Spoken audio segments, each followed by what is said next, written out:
مکہ کے دگج لوگوں نے، چودھری لوگوں نے اس پہاڑ کے دامن میں ڈال دیا اور ان کا بائیکاٹ کر دیا کہ ان سے کوئی چیز خریدے گا نہیں، کوئی چیز لیں گے نہیں، کوئی چیز بیچیں گے نہیں، اور کوئی باہر نکل نہیں سکتا تھا وادی سے۔ اگر کوئی چھپ چھپا کر رات میں نکلتا تو مارا جاتا۔ کوئی قافلہ آتا کوئی چیز بیچنے کے لیے تو اس کو بھی یہ تھا حکم کہ تم اس کو کچھ خرید نہیں سکتے، ان سے کچھ لے نہیں سکتے۔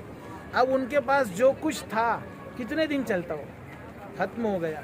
اور پھر یہ ہوا کہ عورتوں کے کھانے جب ختم ہو گئے تو ماؤں کی چھاتیوں میں دودھ سوکھ گیا، بچوں نے دودھ نہیں ملنے سے ایڑیاں رگڑ کر دم دیا ہے۔ وہ یہ شیب ابی طالب کی یہ گھاٹی تھی، یہ پہاڑ تھا، یہاں سے کاٹ دیا، اس کے پیچھے کا حصہ یہ تھا۔ تو یہاں پر حضور صلی اللہ علیہ وسلم اور ان کا خاندان اور پوری برادری 3 سال تک بائیکاٹ کے اندر رہی۔ کتنے سال تک؟ 3 سال 3 سال تک۔ 3 سال بہت چھوٹا وقت نہیں ہوتا، 3 ہفتہ 3 مہینہ 30 دن نہیں ہے، 3 سال کا عرصہ ہے۔ 12 چوک 12 تھی 36 مہینے کا۔ اور وہ معاہدہ، ہاں وہ لاک ڈاؤن میں اپنے کتنا دن ہوا تھا؟ 4 مہینہ 1 سال۔ اور سب کچھ کھانے پینے کا تھا ہمارے پاس، لیکن حضور صلی اللہ علیہ وسلم کے پاس اور ان کے گھرانے اور خاندان کے پاس کچھ بھی نہیں تھا۔ اور وہ معاہدہ لکھ کر کعبہ کی دیوار سے ٹانگ دیے ان لوگوں نے۔ اور جو چیز کعبہ کی دیوار اور دروازے سے باندھ دی جاتی تھی تو پورا عرب اس کی حفاظت کرتا تھا اور اس کا احترام کرتا تھا۔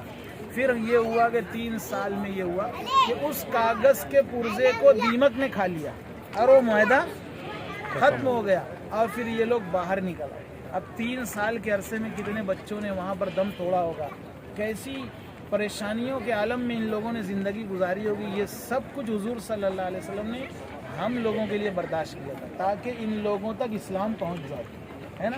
ہم 14 صدیوں کے بعد آئے ہیں، ہم اسلام کے نام لیوا لوگ ہیں، تو یہ سب ہمارے لیے حضور صلی اللہ علیہ وسلم نے کیا۔ یہ ساری مصیبتیں جھیلی، سب کچھ کیا۔ اسی کے درمیان یہ جو پورا میدان ہے نا، اسی میں وہ دار ارقم تھا جس میں بیٹھ کر مکہ کے چودھری لوگ میٹنگ کرتے تھے، مشورہ کرتے تھے۔ یہیں پر وہ دار ارقم میں اور اس میں دار الندوہ میں، یہ دار الندوہ میں مشورہ ہوا تھا کہ حضور صلی اللہ علیہ وسلم کو قتل کر دیا جائے۔ اور وہ ہجرت کی رات تھی جب حضور نے مٹی اٹھا کر سورہ یاسین کی ایک آیت پڑھ کر ان پر پھینکا تھا، اور سب دکھنے والوں کو بھی نہیں دکھ رہا تھا، اور حضور ان کے بیچ سے نکل کر اس راستے سے چلے گئے تھے حضرت ابوبکر کے گھر، پھر وہاں سے لے کر ہجرت کے سفر پر چلے گئے۔ سمجھ میں آئی بات؟ پھر یہاں سے نکل کر غار ثور پر 3 دن 3 رات آپ پوشیدہ رہے، اور پھر چوتھے دن آپ نے وہاں سے مدینہ کی طرف عام راستہ چھوڑ کر سمندر کے راستے سے آپ نے ہجرت کی۔ تو دار الندوہ اسی کے درمیان تھا، شیب ابی طالب کی گھاٹی یہ ہے، حضور صلی اللہ علیہ وسلم کا مکان یہاں ہے۔ اور پھر آپ کل وہ اس پر جائیں گے زیارت کے اوپر، تو یہاں سے تھوڑی دور پر مسجد جن ہے، مسجد شجرہ ہے، مسجد رایا ہے، قریب ہے، تھوڑی دور پر۔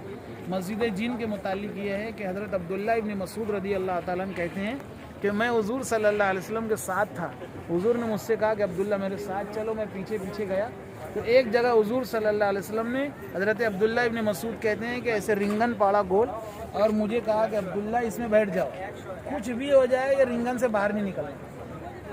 پھر حضور صلی اللہ علیہ وسلم آگے بڑھے تو میں نے دیکھا کہ کالے اونچے لوگ آ رہے ہیں، اور وہ سارے جن تھے حضور صلی اللہ علیہ وسلم سے، انہوں نے قرآن سنا اور وہیں مسلمان ہوئے۔ پھر آگے اور حضور صلی اللہ علیہ وسلم اور آگے گئے، اور کچھ جنوں کو انہوں نے تعلیم دی، صبح ہونے سے پہلے واپس آ گئے، اور پھر مجھے لے کر اس رنگن میں سے واپس گھر آئے۔ تو اس جگہ پر جہاں جنوں نے اسلام قبول کیا تھا وہ مسجد جن ہے، وہاں عورتیں بھی جا سکتی ہیں، مرد بھی جا سکتا ہے، کبھی جانا ہوا وہاں تو 2 رکعت نماز پڑھ کر آنا۔ ایک دم اس کے سامنے مسجد رایا ہے، رایا کہتے ہیں جھنڈے کو۔ جب حضور صلی اللہ علیہ وسلم فتح مکہ پر موقع پر آئے 8 ہجری میں، تو اسی راستے سے آئے تھے اور باب فتح سے داخل ہوئے تھے حرم میں، تو وہاں پر انہوں نے جھنڈا گاڑا تھا، تو اس لیے وہاں پر ایک مسجد رایا بنا دی گئی، یعنی جھنڈے والی مسجد۔ اور اس کے اس طرف مسجد شجرہ ہے، شجرہ کہتے ہیں درخت کو۔ مکہ کے لوگ آئے اور کہا کہ اگر آپ نبی ہیں سچے تو اس درخت کو بولیے کہ وہ آپ کی گواہی دے۔